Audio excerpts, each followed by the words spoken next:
байцгаана уу? Бүгдээрэнд нь энэ өдрийн мэндийг хүргэе. За манай бодлого залуусын янз бүрийн төс байгууллагаас дата эрх чөлөө мэд хэрэг нэртэй үзэсгэлэнг 12 сарын 6-наас 12 сарын 10-ны хооронд Blue Moon барилгын нэг давхрын галерейд зохион байгуулж байгаа. Энэ үзэсгэлэн маань юугаараа онцлогтой вэ гэхээр гэрэл зураг дата түүх осолсон үзэсгэлэн байгаа. Тэгээ хамтран зохион байгуулагчдын хувьд авилгатай тэмцэх газар, Тунгаахын өгөгдлийн урлан хамтран зохион байгуулж байгаа. Мөн энэ үзэсгэлэн маань авилгын эсрэг олон улсын өдрөөр бас дайрч гарч байгаагаараа бас их онцлогоо. За тэгээд агуулгын талаар бол үзэсгэлэнд хамтран оролцогч түүхээ хуваалцж байгаа байгууллагууд маань товч бүгд өөрсдийнхөө түүхийг та бүхэнд танилцуулах болно. За тэгээд 2021 оноос эхлээд бодлого залуусын янз бүрийн бүс байгууллагын зүгээс Open Data Lab цэгийн сайтыг ажиллуулж эхэлж байгаа. Тэгэхээр энэ сайт нь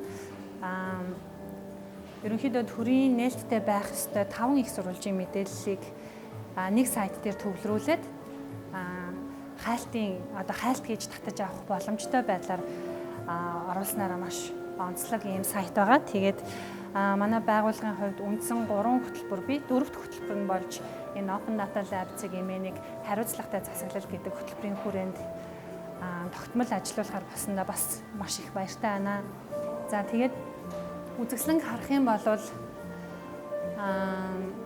одоо нэлээд ийм ажиллагаа шаардсан тийм хэдийн ил тод байдаг ч гэсэн дүн шинжилгээ хийхэд хүндрэлтэй байдаг мэдээллүүдийг ийм гоё дүрслэлийн аргаар маш ойлгомжтой болгож оруулж өгснөөрөө онцлог. Тэгэхээр Тунгаахын өгөгдлийн урлагаас жишээлбэл энэ 20 онд сонгогдсон нэр дэвшигчдийн сонгуулийн зардлыг ийм ойлгомжтой байдлаар харуулах боломжтойгоор дүрсэлж өгсөн байна тийм. За энд бол жишээлбэл нийт одоо сонгуулийн зардал санхүүжилтийг энд хамгийн өндөр дүнгээс нь эхлээд багассан дүнгээр ингээ харуулсан байх жишээтэй. Тэгээд датаг одоо ил тод байдлыг сайжруулахад, авилгалыг бууруулахад ийм дата мэдээллүүдийг ил тод болгож, ил тод байгаа мэдээллүүдийг дахин боловсруулж иргэдэд хүртээмжтэй байдлаар, ойлгомжтой байдлаар боловсруулан хүргэх нь их чухал гэдгийг манай үзэсгэлэнгээс харах боломжтой.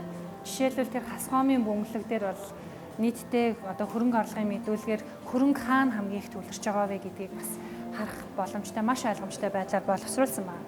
Дээрээс нь энэ бэлэн өгөгдлүүдийг ашиглаад сэтгүүл зүйн ямар бүтээлүүдийг хийж болох вэ, нийгэмд тулгамдаад байгаа асуудлуудыг хэрхэн илрүүлж болох вэ гэдэг дээр Icon цэгийн бүтээлүүд илүү ойлгомжтой байдлаар харагдаж байгаа гэдгийг бас онцолж хэлье. Ингээд үзэсгэлэнг хамтран зохион байгуулсан авилгатай тэмцэх газар болон Тунгаахын өгөгдлийн урланд талархал илэрхийлье. Мөн үргэлж биднийг дэмжиж хамтран ажилладаг нээлттэй нийгэм форум бас дэмжигч байгуулахаар ажилласанд дахин талархал илэрхийлье.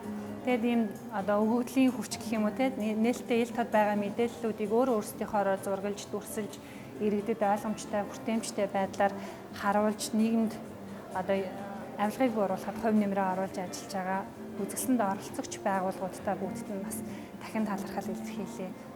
Хамтран ажиллахад таатай байлаа. Баярлалаа.